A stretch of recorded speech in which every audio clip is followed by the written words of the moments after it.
இன்னைக்கு பிக் பாஸே பயங்கர கலோபரமா போச்சுன்னு தான் சொல்லுவேன்.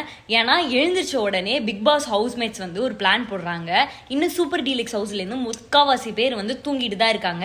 நம்ம ஏன் எல்லாருமே சேர்ந்து போய் அங்க வந்து எந்திரிங்க எந்திரிங்க எந்திரிங்க அப்படின்னு பண்ணக்கூடாதுன்னு சொல்லிட்டு ஃபர்ஸ்ட் இது யார் ஆரம்பிச்சாங்கன்னு பாத்தீங்கன்னா கனியக்கா தான் ஆரம்பிச்சாங்க.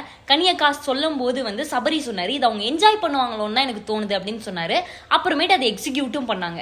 எக்ஸிக்யூட் பண்ணும்போது எல்லாரும் எந்திரிச்சாங்களான்னு கேட்டீங்கன்னா ஆமா எந்திரிச்சாங்க. ஆனா யாருமே அந்த ரூமை விட்டு வெளில வரல. எல்லாருமே உள்ளே உட்காந்து வியானா, அரோரா, சுபி, அதுக்கப்புறம் ரம்யா எல்லாருமே வந்து அந்த ஜக்கூசியில வந்து குளிக்க ஆரம்பிச்சிட்டாங்க.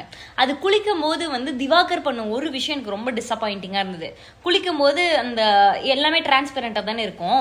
இவங்க வெளியில நின்றுட்டு திவாகர் வந்து அரோரா அரோரா அரோரா அப்படின்னு பார்த்தாரு. அது நல்லாவே இல்லை. அதுக்கப்புறம் அரோரா பண்ண விஷயமே எனக்கு டிசப்பாயிண்டிங்கா தான் இருந்தது. அரோரா வந்துட்டு அந்த ஜன்னல் வந்து டிரான்ஸ்பரண்டா தான் இருக்கும். அந்த ஜன்னல்ல வந்து கிஸ் கொடுக்குறாங்க. அவரும் அந்த கிஸ்ஸை வாங்குறாரு. ஐ வாஸ் லைக், டேய் நீங்க போயே ஒரு வாரம் தாண்டா ஆகுது, அதுக்குள்ளார எப்படா நீங்க இவ்வளவு கம்ஃபர்டபுளா ஆனீங்க அப்படின்ற மாதிரி எனக்கு இருந்தது. சூப்பர் டீலக்ஸ் ஹவுஸ்ல இருக்கவங்க என்ன சொன்னாங்கன்னு பாத்தீங்கன்னா, நாங்க வெளியில வந்தாதான் டேவே ஸ்டார்ட் ஆகும், ஒழுங்கா அங்க இருக்க யாராவது ஒருத்தவங்களை வந்து மன்னிப்பு கேட்க சொல்லுங்க, அப்படி இல்லைன்னா எஃப்ஜேவையும் சபரியும் வந்து தோப்புக்காரனை போட சொல்லுங்க அப்படின்ற மாதிரி சொன்னாங்க. ஐ வாஸ் லைக், ஏன்னா வியானா வந்து இந்த கான்வர்சேஷன் இவங்கெல்லாம் பேசிட்டு இருக்கும்போது வியானா வெளியில தான் இருந்தாங்க. அண்ட் இந்த கான்வர்சேஷனுக்கு ஸ்டார்ட் பண்ணது யாருன்னு பார்த்தீங்கன்னா கனி. ஆனால் இவங்க மன்னிப்பு கேட்க சொல்றது பார்த்தீங்கன்னா சபரி. சபரி தான் வந்து இல்லை இது வேணாம், இது அவங்க என்ஜாய் பண்ணுவாங்கன்னு சொன்ன ஒரு நபர். அதனால எனக்கு அது வந்து ஃபன்னியாக இருந்தது. இப்படி போயிட்டே இருக்கும்போது வந்து ரம்யா வந்து மயக்கம் போட்டு விழுந்துட்டாங்க. ரம்யா மயக்கம் போட்டு விழுந்த அந்த டைம்ல கூட சூப்பர் டீலக்ஸ் ஹவுஸ்ல வந்து ஒருத்தவங்க உள்ளே இருந்தாங்க. அரோரா தான் உள்ளே இருந்தாங்கன்னு நினைக்கிறேன். And I felt really bad at that time. அப்புறம் பிக் பாஸ் ஹவுஸில் இருக்கவங்க தான் சேர்ந்து ரம்யாவை கொண்டு போயிட்டு கன்ஃபெஷன் ரூமில் விட்டாங்க. அதுக்கப்புறமேட்டு வந்து சூப்பர் டீலக்ஸ் ஹவுஸில் இருக்கவங்களாம் வெளியில் வந்தாங்க, டான்ஸ் ஆடினாங்க. டான்ஸ் ஆனதுக்கப்புறம் ஒரு டாஸ்க்கு போச்சு. டாஸ்க் என்னன்னு பார்த்தீங்கன்னா நடிகண்டா. இது ஆக்சுவலாக என்னன்னா பிக் பாஸ் ஹவுஸ்லேருந்து 3 பேர் பார்ட்டிசிபேட் பண்ணணும். அதே மாதிரி சூப்பர் டீலக்ஸ் ஹவுஸ்லேருந்து 3 பேர் பார்ட்டிசிபேட் பண்ணணும்.